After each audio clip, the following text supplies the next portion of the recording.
Yeah, Black Friday is coming. I know. And if you're watching this video, it's probably because you want to know what ads you're supposed to run. We're going to actually break down, and I got receipts to show you what ads should you be running in Black Friday. What ads are people asking for? As a matter of fact, we're going to show today some receipts to see what are the most popular ads that brands around the world are asking for so that you can match what they're doing. And let's also break down the strategy and why certain types of campaigns and hacks are what's really driving all of this. We're going to unpack everything you need to know. If you're running Black Friday ads and you want to legitimately leverage the expertise of the entire marketplace, I'm going to show you every bit of it today. So with that being said, let's dive in.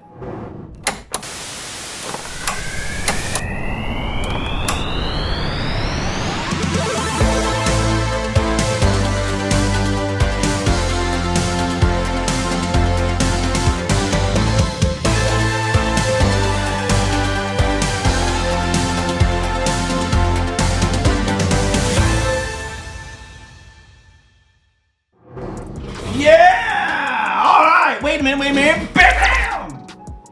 Ah, pow! Okay.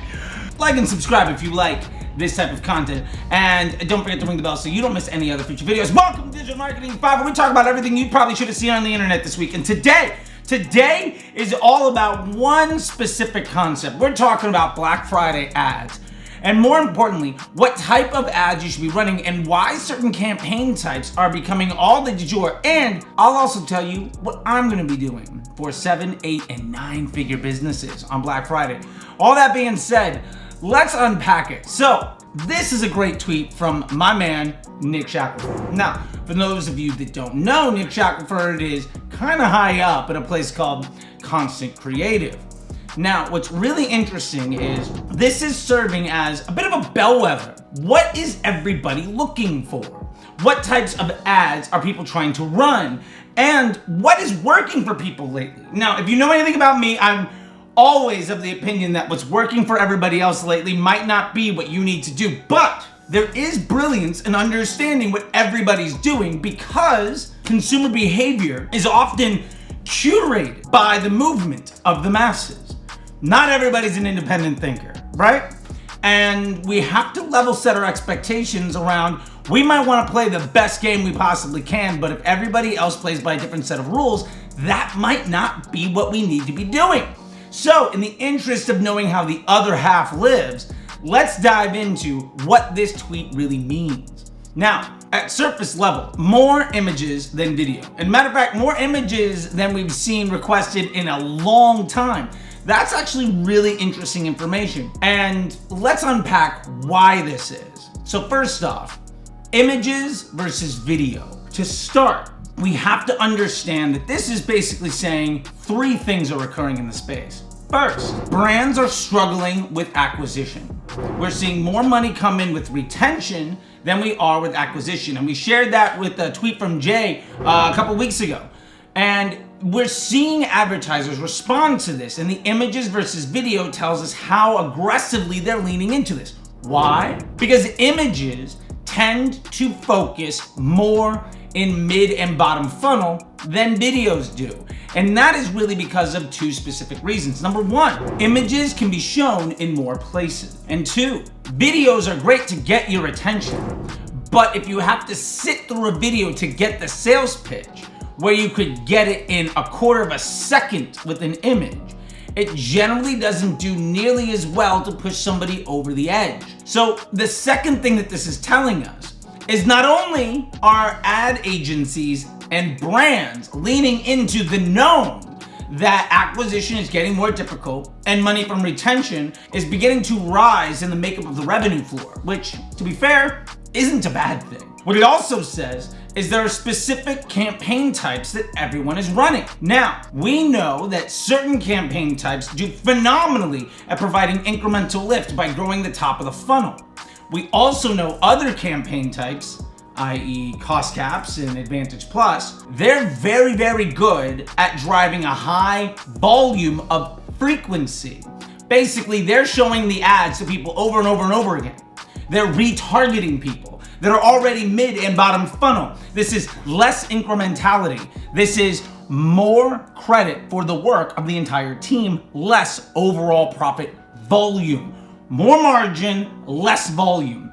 And go ahead and check out, by the way, the video we did last week if you want a deeper dive into contribution margin and why that versus making more money, two very different things. So what this is telling us is that the use of cost caps in Advantage Plus and the plan to use those in Black Friday, it indexes well above what we've been seeing brands and ad agencies do, because we have ads that are being shown more often in the mid of the funnel, being where people are aiming their efforts. So it's a compounding thing. If you know you're running campaign types that force impressions more mid-funnel, let's also get ads that operate better when being targeted towards more mid-funnel. And I get it, you can have your audience plus audiences, your Shopify audiences, your lookalikes, your interest groups, etc.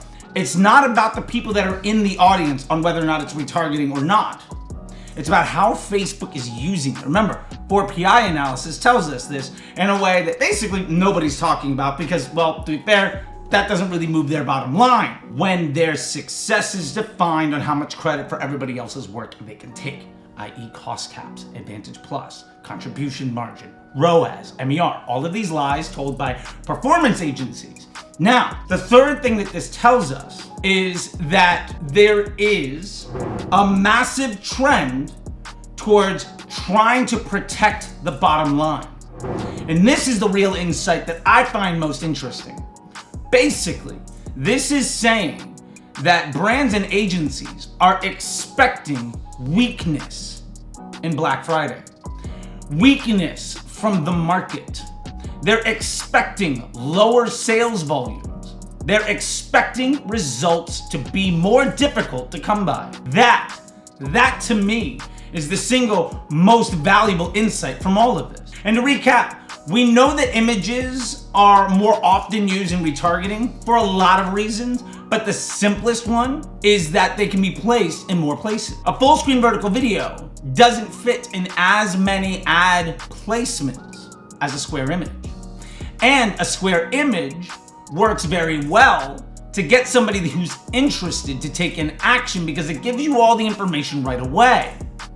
It's also much easier to produce a high volume of images that you can test your way through. So you're planning on having audience fatigue, and you're planning on having creative fatigue, and you're overcoming that with a volume game, which tells us that we're seeing more people lean into, again, the cost caps in Advantage Plus, lower incrementality, take more credit for the work that's being done, because again, it's more difficult right now to get acquisition revenue than it is retention revenue. But we don't know if that's the horse or the cart, the chicken or the egg. So what I'm finding most interesting out of this, and what I think you need to take away more than anything, is that the market is expecting consumer behavior to be less desirable than previous Black Fridays. And it shows us that the way that people have been doing business, especially in the last 6 months to a year, the Advantage Pluses of the world, the cost caps of the world, they're trying to overcome depreciating assets with manufacturing ad and audience fatigue by volume. And it's a volume of images that's going to overcome that. Because ultimately, it's much easier to get more images than videos. And performance of images will look better on a report than performance of a video if you're not able to show incremental lift. If you're looking for the contribution margin of an ad, an image, and a cost cap is going to look a lot better on the report because you're not looking at incremental lift, you're not looking at future cash flow, and you're not looking at the impact on the business as a whole. So we're seeing more and more people lean into this. And I think that is a tremendous bit of insight from this little tweet. So thank you, Nick, for showing us all of this. And with that being said, I hope you all are doing well. We don't exactly know how everything's going to work, but we've already addressed how Amazon has probably killed Black Friday in this video. We've already talked about how it's more likely that contribution margin is killing your overall profit volume in this video. And I'm hoping that this video today, I'm talking about what ads people are running for Black Friday. Well, yeah, I know, that's the thumbnail for this video, which is weird. That's probably going to be some of the most important information because of what it says about the industry as a whole. And with that, I'm gonna end it. And so I hope you're doing well. And get your bundles ready. Get your upsells together. Start buying more profitable customer journeys, because this style of thinking makes Q1 an open blue ocean for everybody that spent this time working on incremental lift and the acquisition of profitable customer journeys. And if you're running an ad agency, keep primed of all of the people that you see running a shit ton of images in Q4 and Black Friday, because those are all the people that are going to be looking for new ad agencies in January. All right. That being said, I'll see you on the internet. Bye.